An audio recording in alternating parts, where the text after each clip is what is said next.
E aí galera, beleza aí com vocês? Bom, o tema da aula é o que está aí, movimento retilíneo uniformemente variado, MRUV, essa é a sigla. Esse nome ele é complicado, mas no fundo ele remete a movimento em linha reta com aceleração constante. E trata-se de uma idealização de movimento, né? No mundo real você dificilmente vai encontrar um movimento que dura tanto tempo mantendo a aceleração constante. Mas alguns movimentos, como por exemplo lançamentos próximos à superfície da Terra, desprezando a resistência do ar, e principalmente considerando a aceleração da gravidade constante, eles podem ser tratados como MRUV. E o legal disso tudo é que um movimento com aceleração constante ele é altamente previsível. E é possível abordar esse tema de vários aspectos, graficamente, equações, regra de três, computacional. E nessa aula de hoje eu vou te apresentar apenas as equações, tá? E são três: equação da velocidade, equação da posição e a equação de Torricelli, que são equações de primeiro e segundo grau que você já deve conhecer do ensino médio e que na verdade funciona para qualquer sistema que tem uma dependência quadrática no tempo. Eu vou te dizer o que isso significa mais para frente, tá? Os exercícios desse assunto estão na próxima aula, tá? E antes de continuar, preciso fazer uma breve revisão sobre o que significa o sinal da velocidade e o sinal da aceleração. E a velocidade é uma medida do meu deslocamento num determinado intervalo de tempo. Então ela traz uma informação de como e quanto eu estou variando a minha posição. Vamos tratar aqui apenas movimentos em uma dimensão. Então, se você tem um automóvel se movendo a favor da minha orientação, aqui está a minha orientação, beleza? A gente diz que a velocidade desse automóvel é positiva. Você pode representar tanto por uma seta a direção e o sentido da velocidade, quanto pelo sinal. Por exemplo, se a velocidade desse móvel é de 4 metros por segundo, colocando um sinal positivo aqui na frente do número, está indicando que o móvel está andando a favor da orientação. Nesse exemplo, se o móvel caminhou para a esquerda ou contrário à minha orientação, eu posso representar a velocidade por uma seta. Ou se, por exemplo, a velocidade desse móvel é igual a 8 metros por segundo, eu indico o sentido do movimento colocando o sinal negativo no 8. Esses sinais positivos e negativos eles vêm quando você calcula o deslocamento, que é a posição final menos a posição inicial do móvel. O sinal negativo está embutido aqui. Então aqui velocidade negativa, sentido contrário à minha orientação. Então o sinal da minha velocidade indica o sentido do movimento. Velocidades positivas recebem o nome de movimento progressivo. E móveis com velocidade negativa recebem o nome de movimento retrógrado. São duas palavras importantes que é bom você ter conhecimento para expandir o teu vocabulário, né, querido? É claro que se a gente expandir um movimento para duas dimensões, apenas um sinal mais e menos não vai ser suficiente para você dizer para onde que o móvel vai. A gente costuma representar a velocidade em um determinado ponto como uma seta tangente à trajetória naquele ponto ali. E essa seta está me dizendo para onde que o objeto está indo naquele momento. Então, por exemplo, aqui a gente teria esta velocidade, aqui a gente teria esta outra velocidade aqui a gente teria esta outra velocidade, e assim por diante. Movimentos em duas dimensões a gente vai trabalhar mais para frente no curso. Agora, com relação à aceleração, a gente tem que tomar um cuidado um pouco maior. A aceleração me diz como e quanto a minha velocidade está mudando no tempo. E ela também pode assumir tanto os valores positivos como negativos. E o sinal da aceleração vai me indicar o sentido que o objeto está sendo puxado ou empurrado. E aqui eu vou colocar entre aspas, porque em física, puxão ou empurrão, eles significam uma grandeza chamada força, definida pelo Isaac Newton, que a gente vai trabalhar em maiores detalhes também mais para frente no curso. Então, uma aceleração positiva indica um puxão a favor da orientação. Você pode pensar que você está sendo puxado para a direita ou empurrado para a direita. E uma aceleração negativa indica um puxão contrário à orientação. Você pode pensar que está sendo puxado ou empurrado para a esquerda. Então você tem duas representações na mesma figura, né? A seta verde representa a aceleração, que é para onde você está sendo puxado naquele momento, enquanto que a seta vermelha representa a tua velocidade. E a velocidade indica para onde você está indo naquele instante de tempo. Então você percebe que tem momentos que você caminha numa direção, mas é puxado para outra. Beleza? ou momentos em que você caminha para uma direção e é puxado para aquela mesma direção. Então, combinando velocidade e aceleração, a gente pode ter tanto um movimento que acelera, como um movimento de frenagem, de alguém que está pisando no freio. Toda vez que aceleração e velocidade tiverem o mesmo sinal, a gente classifica esse movimento de movimento acelerado. E aqui, a velocidade aumenta. Ela pode aumentar tanto para o positivo como aumentar para os negativos, né? E toda vez que aceleração e velocidade tiverem sinais opostos, a gente classifica esse movimento como um movimento retardado. É o típico movimento de alguém que pisa no freio, ou seja, o móvel tende ao repouso. Beleza? Então tá aí a revisão, é isso que você tem que ter em mente antes da gente começar esse assunto, que agora a gente vai falar um pouco melhor do MRUV. E esse tipo de movimento trata-se de uma aproximação, certo? Você pode imaginar uma porrada de movimentos complexos como a dinâmica da atmosfera, a explosão de uma bomba, os pedaços voando para tudo quanto é lado, ou até mesmo o caos do trânsito, né? E se no meio desse caos aí a gente consegue identificar um corpo ou um conjunto de corpos que se move com aceleração constante, a gente consegue aplicar as equações e prever o movimento daquela partícula ou daquele corpo, certo? Porque afinal de contas, um movimento com aceleração constante ele é altamente previsível. Se eu marco a posição de um móvel a cada segundo, eu imagino que esses pontos estejam todos desenhados em cima do eixo X ou do eixo Y. Eu percebo que não mais o móvel percorre espaços iguais em tempos iguais, porque nesse segundo aqui na frente, a distância percorrida é muito maior do que nesse primeiro segundo aqui atrás. Isso acontece porque o móvel aqui está pisando no acelerador e ficando cada vez mais veloz. Esse padrão de pontos é o padrão clássico do movimento retilíneo uniformemente variado. Então vamos falar das equações? Eu vou começar pela equação da velocidade. E essa equação aqui ela é fácil de construir. Vou te dar um exemplo por quê. Vamos supor que a aceleração do móvel é de 4 metros por segundo ao quadrado.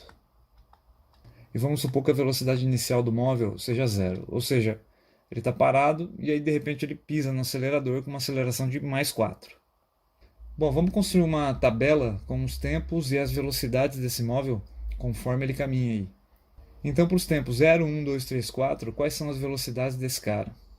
Eu acho que você já está ciente que uma aceleração de 4 metros por segundo ao quadrado indica que a cada 1 segundo de movimento eu devo adicionar 4 metros por segundo na velocidade. Então a minha tabela fica desse jeito. Começando com velocidade de 0, eu fui adicionando 4 para cada segundo que se passou. Para descobrir a velocidade num determinado instante de tempo, basta eu multiplicar o tempo pela aceleração.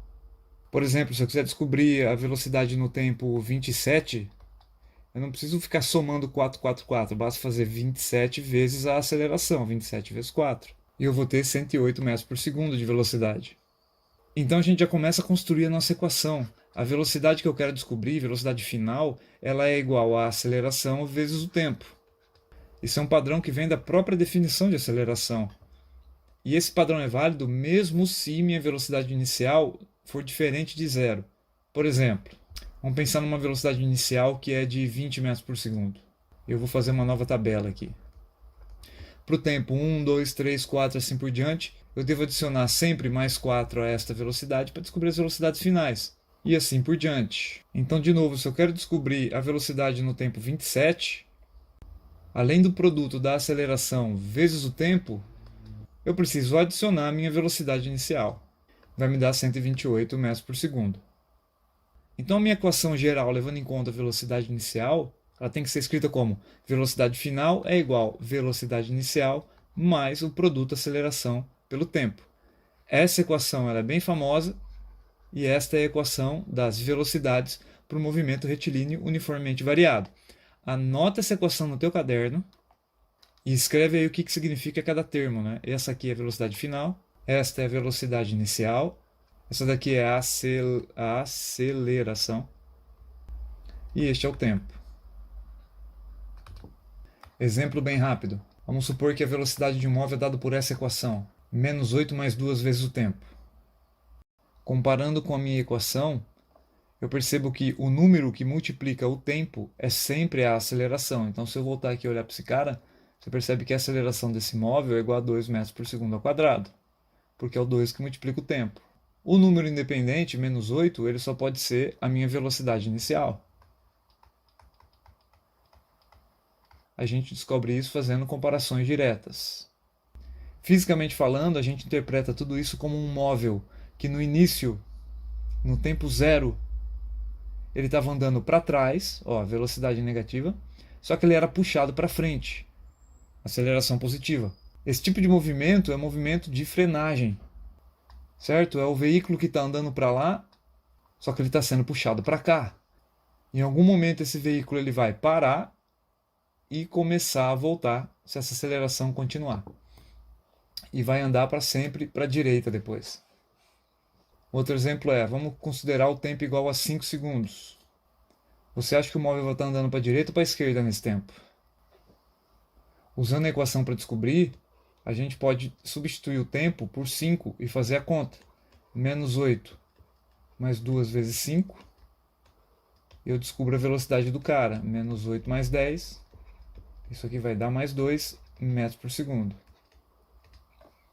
Ou seja, no instante 5 ele vai estar andando para a direita. Ele já vai ter invertido o movimento, ele já vai estar voltando. No tempo 5, a velocidade é positiva e a aceleração também. A aceleração não vai mudar. Então a gente classifica esse movimento como progressivo, por causa do sinal da velocidade, e acelerado, porque velocidade e aceleração possuem o mesmo sinal. Muito fácil, hein? Muito tranquilo. Vamos olhar agora para a equação da posição. Então vamos voltar naquele esquema lá do começo, que é o esquema de posições do móvel MRUV. E a pergunta é a seguinte, né? Qual é a relação entre essas distâncias aqui, conforme o tempo avança? E mais precisamente, se eu conheço a posição inicial, vamos supor que é esse ponto, será que tem como eu descobrir qual é a posição final? Qual é a distância que o cara percorreu daqui até aqui? Porque não é uma coisa tão óbvia assim de se pensar, porque essa progressão ela não é exatamente linear. Se eu estudar as posições desse móvel conforme ele caminha e projetar isso no tempo, eu vou perceber que essas posições elas seguem aquela lei da parábola, que é uma equação do segundo grau, né, cara? O famoso ax quadrado mais bx mais c. E é justamente essa estrutura quadrática aqui que vai representar as posições do móvel no espaço. Então vamos escrever a equação para você ver como é que fica.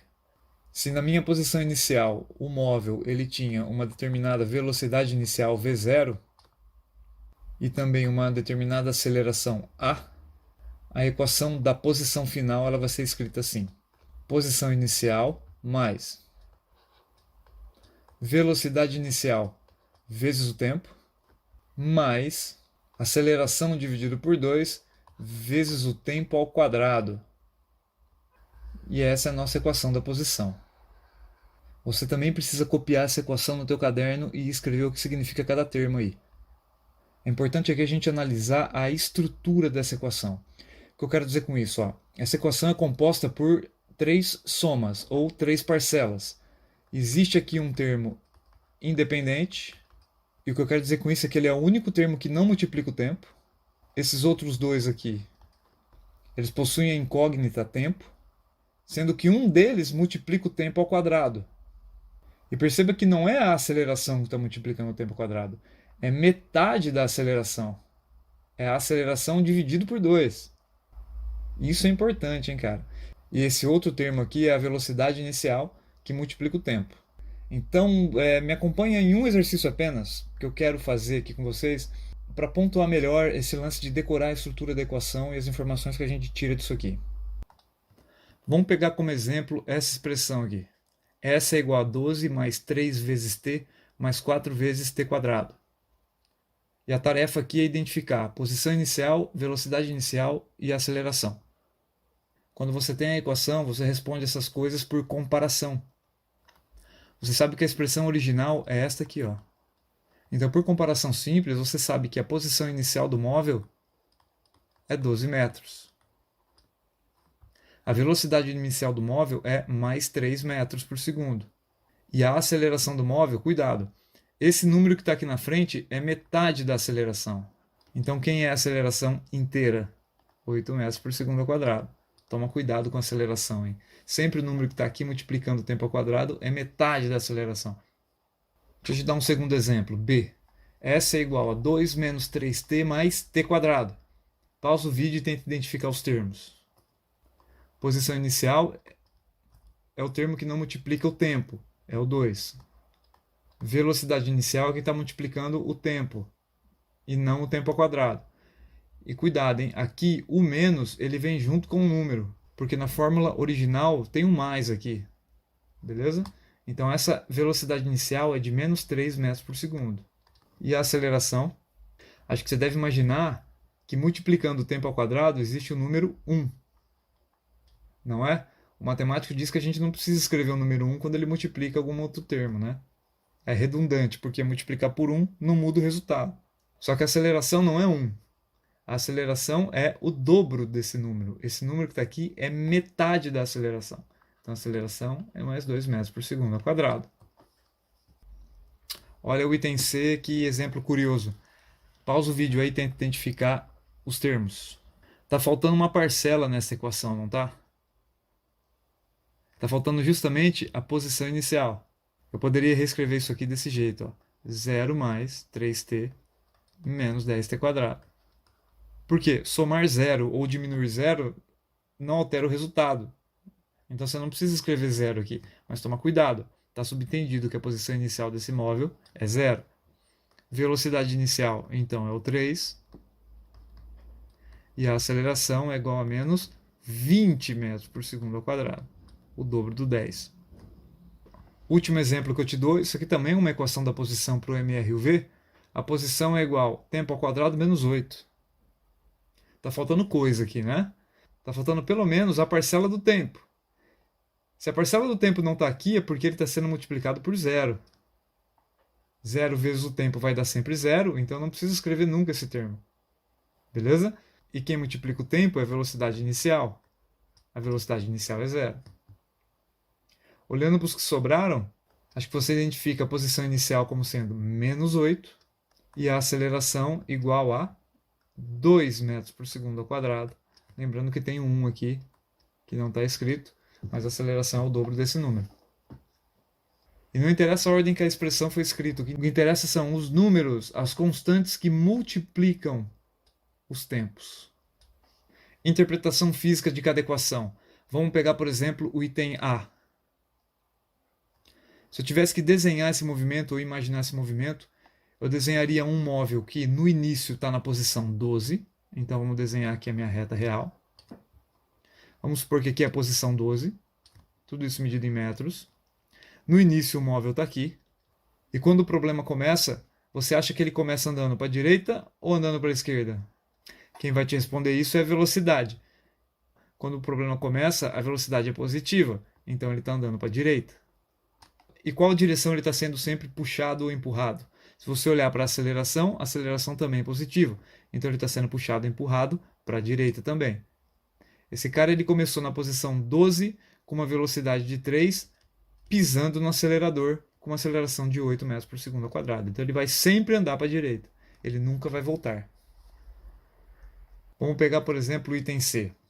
Minha reta real está aqui, positivo para a direita. E onde é que eu devo desenhar um móvel? A gente tem que desenhar ele na posição 0, porque é a minha posição inicial. Aqui está meu objeto. E quando o problema começa, ele está andando para a direita ou para a esquerda? Olha para a velocidade inicial. Positiva? Beleza, então ele está andando para a direita.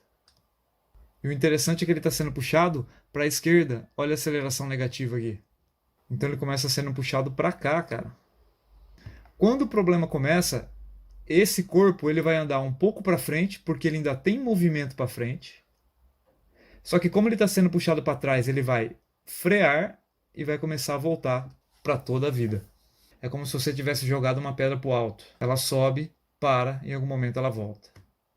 Então é isso aí, pessoal. Agora que eu te apresentei duas equações para o MR e o V, a da velocidade e a da posição, vamos para a equação de Torricelli, que é a última, e essa aqui eu vou trabalhar ela bem rápido.